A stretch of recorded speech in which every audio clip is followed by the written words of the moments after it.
Halo teman-teman. Sebelum saya masuk ke poin-poin yang sudah diberikan oleh Ibu dosen, saya akan menjelaskan asal-usul kebudayaan atau budaya menurut salah satu para ahli dan menurut saya. Kebudayaan atau budaya berasal dari bahasa Sanskerta, yaitu budaya, yang merupakan bentuk jamak dari budi atau akal itu sendiri. Diartikan sebagai hal-hal yang berkaitan dengan akal budi dari manusia sendiri. Sedangkan kebudayaan atau budaya dalam bahasa Inggris disebut sebagai culture.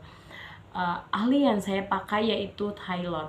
Menurut Taylor, kebudayaan adalah suatu sistem yang kompleks yang mencangkup pengetahuan, moral, hukum, adat istiadat, kemampuan, serta kebiasaan-kebiasaan yang didapatkan oleh manusia sebagai anggota masyarakat sendiri. Dan kebudayaan menurut saya yaitu adalah suatu kebiasaan atau tradisi yang bersifat turun-temurun, karena kebudayaan itu lahir dan berkembang dari masyarakat sekitar. Oke, poin pertama yang saya akan bahas yaitu kebudayaan sebagai sistem adaptif. Kebudayaan sebagai sistem adaptif yang fungsi utamanya adalah penyesuaian diri masyarakat terhadap lingkungan sekitar, baik lingkungan alam maupun lingkungan sosial tempat tinggal manusia.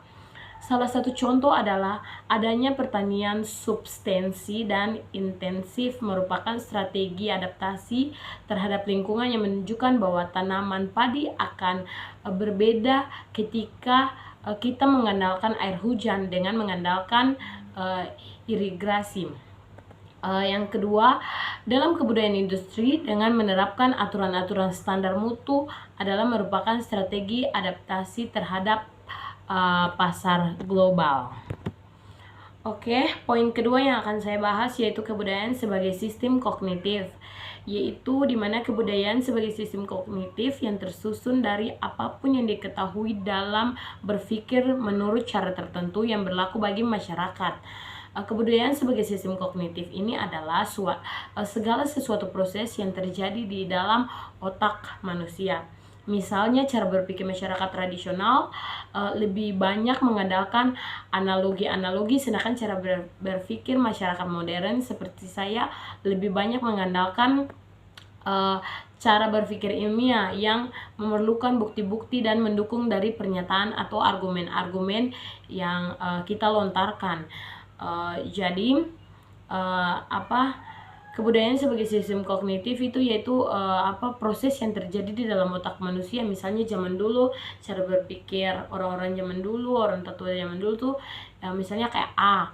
Tapi saat zaman mulai berkembang sampai sekarang, cara pemikiran kita sebagai manusia sekarang ini sudah manusia modern, milenial, sudah beda dengan orang zaman dulu kala. Dan poin ketiga yang akan saya bahas yaitu kebudayaan sebagai sistem struktural. Kebudayaan sebagai sistem struktural ini dari simbol-simbol yang dimiliki kebersamaan, yang memiliki analogi dari struktur pemikiran manusia itu sendiri.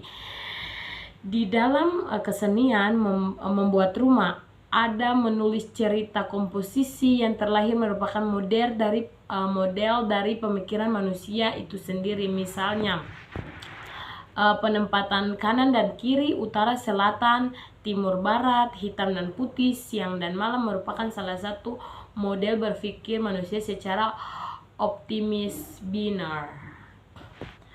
Manusia dalam struktur pemikirannya hanya mengikuti tanpa mengetahui sebelumnya bagaimana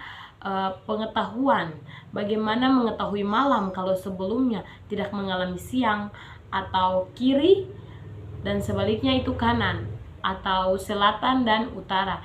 Jadi kita sebagai manusia itu harus mengetahui segala sesuatu dulu, baru bisa kita berpikir, oh ternyata ini tuh kayak gini, ternyata tuh matahari terbit di mana, terbenam di mana. Itu cara berpikir manusia, karena manusia sudah mengalami hal-hal itu sendiri.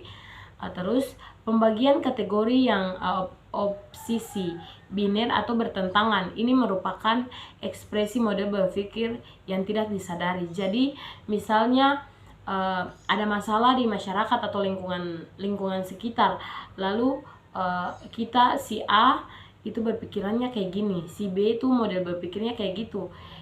Kita tidak sadari bahwa pemikiran kita itu maunya satu konflik yang sama, tapi pemikiran kita berbeda, yaitu model berpikir dari masing-masing masyarakat setempat.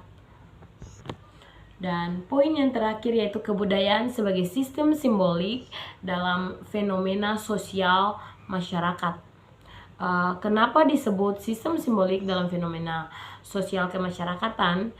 Yaitu kebudayaan sebagai sistem simbolik yang terdiri dari simbol-simbol dan makna-makna yang dimiliki bersama, diidentifikasi dan bersifat publik, serta merupakan hubungan antara penanda dan petanda berdasarkan konvensi. Bagi orang-orang Indonesia, bendera merah putih merupakan petanda yang makna yang bisa dibaca yaitu petanda yang berarti berani dan suci. Mungkin bagi kehidupan kebudayaan lain, merah putih belum tentu memiliki makna yang sama. Misalnya orang asing datang ke Indonesia, lalu kita orang Indonesia notabene sangat menghormati bendera merah putih. Setiap 17 atau upacara bendera selalu kita menaikkan bendera merah putih. Kalau di kita sebagai orang Indonesia itu pasti memiliki ini cinta tanah air sekali, tapi belum tentu apa yang kita maknai tentang bendera merah putih itu sama dengan orang luar yang datang ke negara kita. Jadi dalam penyampaian suatu konsepsi, peranan simbol-simbol ini menjadi sangat penting, bisa berupa kata, angka, gerak tubuh yang memiliki makna. Jadi bagaikan suatu kalimat, suatu simbol langsung bisa dibaca maknanya, ikon atau karena sebab akibat atau indeks. Akan tetapi ada kalanya suatu simbol tidak terdiri sendiri, sehingga maknanya bisa dibaca ketika ia muncul bersama dengan simbol-simbol lain atau sesuai konvensi masyarakatnya dengan lambang. Jadi mungkin itu pemaparan materi dari saya terkait dengan poin-poin yang sudah diberikan oleh Ibu. Thank you.